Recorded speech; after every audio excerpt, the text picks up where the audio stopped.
Yeah, I did run into town today, earlier, and picked up some supplies, including another supply of this. But somebody had mentioned, again, a rumor, that they're going to quit making it.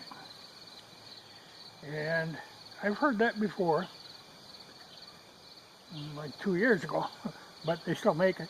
And I talked to the guy in the store where I bought it, and he said, not that he knows.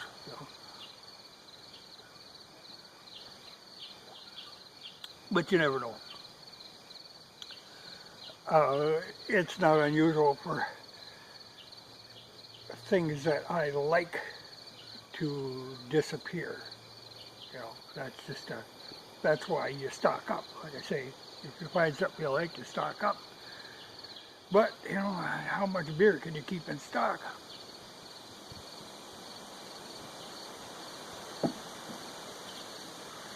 But I did buy some ammunition. Bought a couple of boxes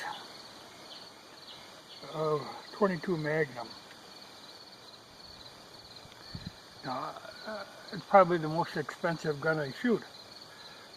I've got a Marlin 1894 Model M, a bit rare, but it's a 22 Magnum. And I've had that for a long time. But usually the problem with 22 Magnum is you're limited to what you can find, ammunition-wise. A lot of times all you will find will be the solids, the full metal jacket. But they had these. Now, I shot these before. Somebody sent some of the Maxi Mag TNT. They're 30 grain bullet with a hell of a hollow point on them. And it's kind of a segmented, I don't know if you can kind of see in there, but there's kind of grooves cut in the thing, in that big hollow point. So when they hit something, they just explode. So it says on here, varmint. And I'd have to agree, you don't go hunting food with these, because I did the one time shoot a rabbit with one of these. They just tear them apart. There's no salvageable meat when they're done. So they're not ideal for that. But if you are eradicating pests, these do the job. But like I say, it's probably the most expensive to shoot rifle that I have, because the less time I'm reloading, and I've got cast bullets, and it doesn't add up to a hell of a lot. I've got powder and primer stocked up to last the rest of my life,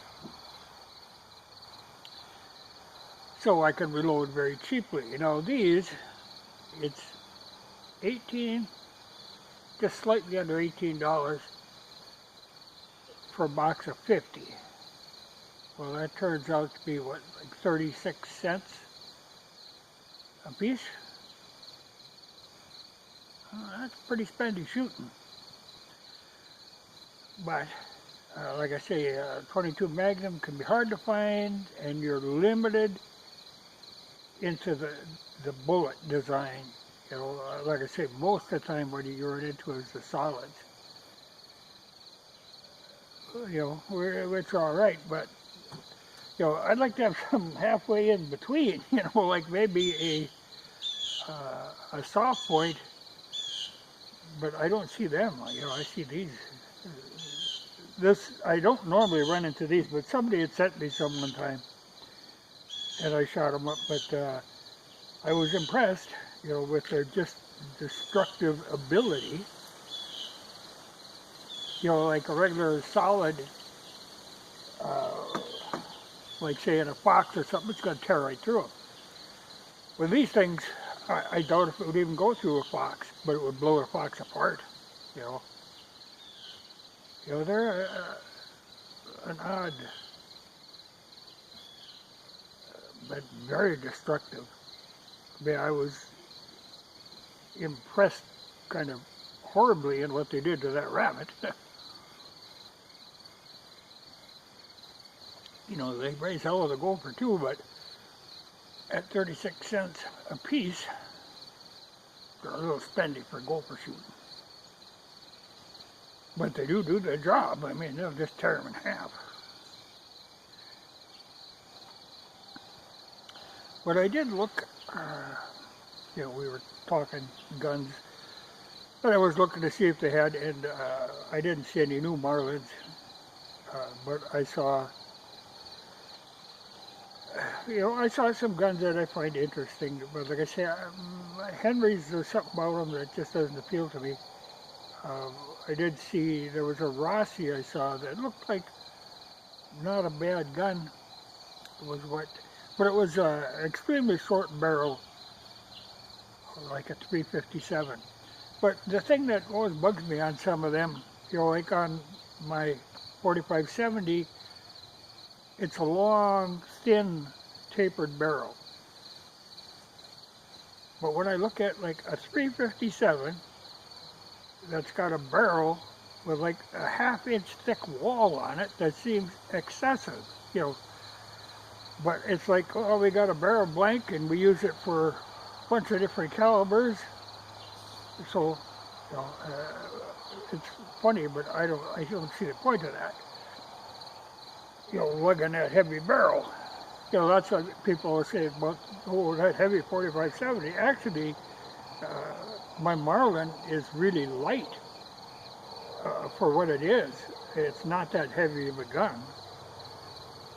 You know, I showed the one time where I had it on a scale and it weighs less than my 39A22. You know, of course, 39A is not a light gun either. But, you know, you think, just a 22, it's nothing to carry. But then they look at that 4570 and they think, oh my God, how can you carry that? It's true, when you pack her full, if you got 10 cartridges in there, you know, that adds up.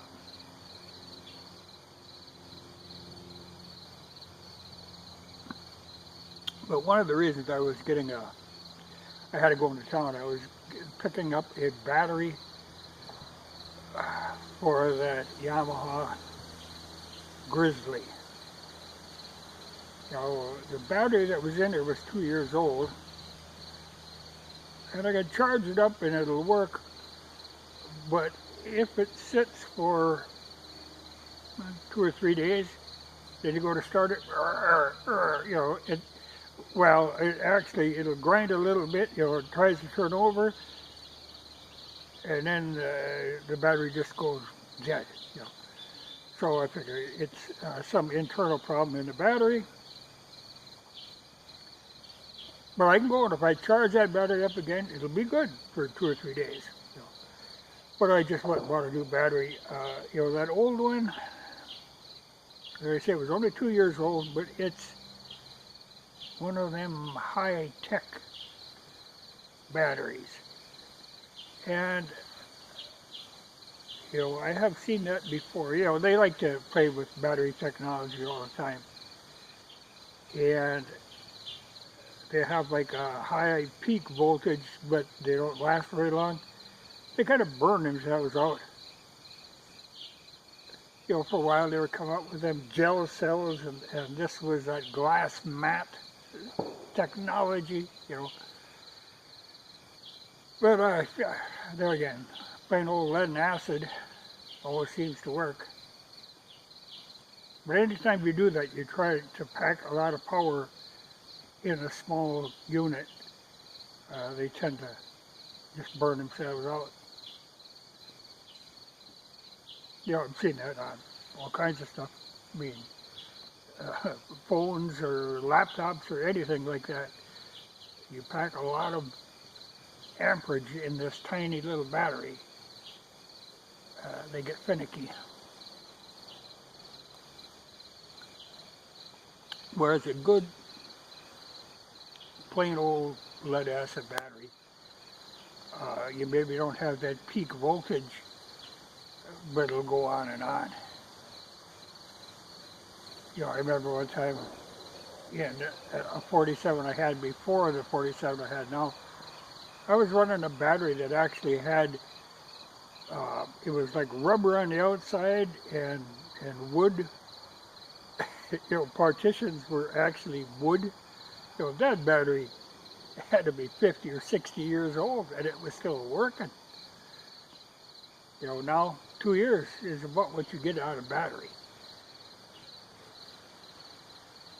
I've always had the theory you never really own one of them. You're kind of leasing it or renting it because you always end up bringing them back. They're always prorating them, and so you never really, you don't buy a battery to last. You buy the use of a battery. So we'll see how this new battery works. This is again a lead acid, but it was the damnedest thing.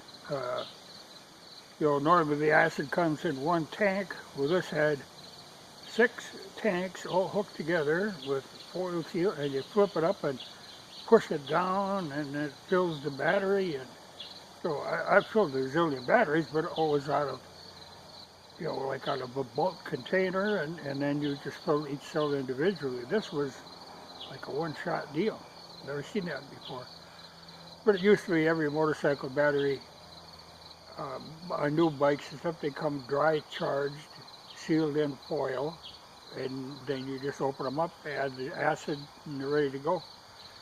It helps to charge them a little, but they'll work right out of the bag. But this one, I don't know. I'm going to have to, I think, put it on the charger for a while to be on the safe side, which involves running the generator, but I can run it for an hour or two. And at the same time run the refrigerator and put my beer in there and cool that. I've got one of these. It's, I guess you would call it a dorm-sized refrigerator, but it isn't your compressor-type refrigerator. It's the Thermoelectric. Where it's got a circuit board and fans, and it cools, from airflow. They work. In fact, I knew a guy one time who had a small cooler that was based on that theory, and he had problems with it because he was driving a semi that had a 24-volt system. The cooler was set up for 12 volts, and it would freeze things solid in the cooler. I wouldn't have thought that'd be possible with the Thermoelectric, but he was freezing stuff.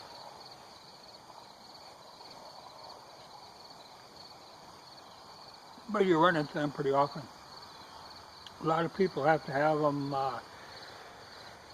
if you're working with cattle, a lot of these medications have to be kept refrigerated. So if you're working out in the corral and the pasture, you have to have a cooler to keep these things cool.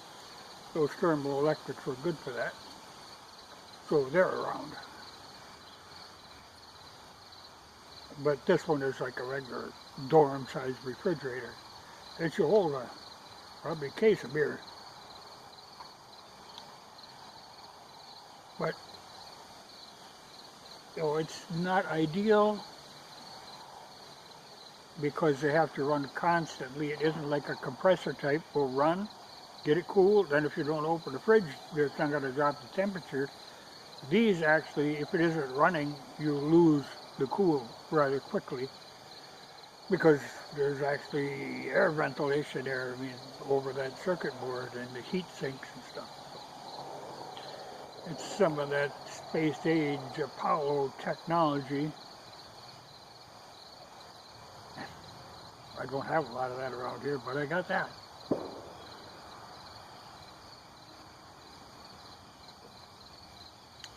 Well, I can get back to weaving. But I think I'll fire up the generator and put that battery on, and we'll see how that works. But it's crazy, like that battery has like 300 cold cranking amps. Not very big, and there's no room for maneuver there. It fits in there like a cork into a bottle. It's a tight fit. But that is $100 battery. And boy, to me that seems really high for something that only lasts a couple of years.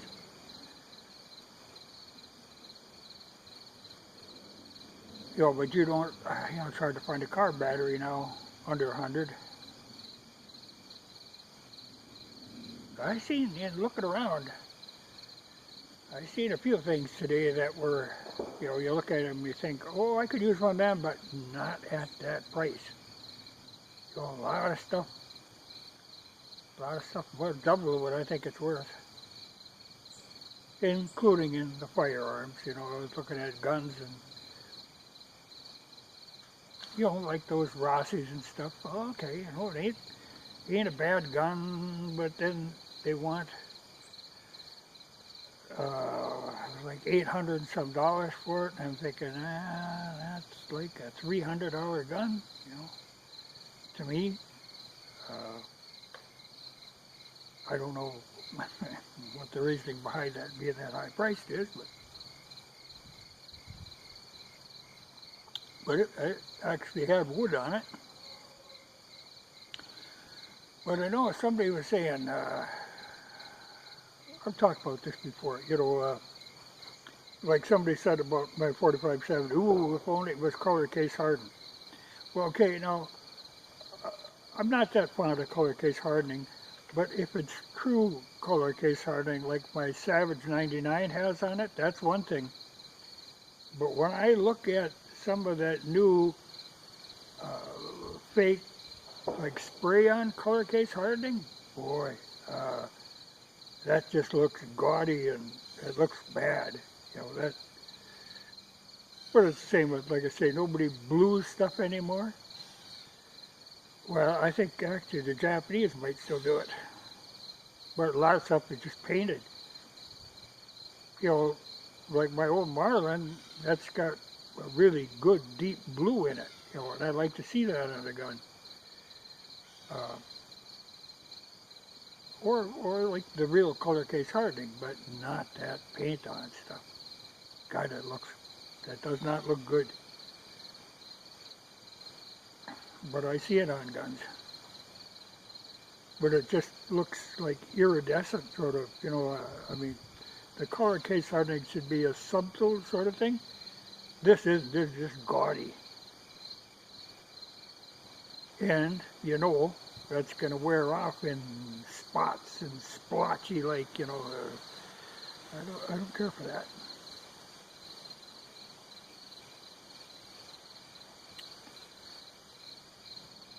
But let's see, on my 99 Savage, yeah, that looks all right. It fits on there. And I've seen some other old guns that it looks right on. But to put that fake stuff on these new guns, that I don't go for. But charge up that battery and see what happens, and weave a little.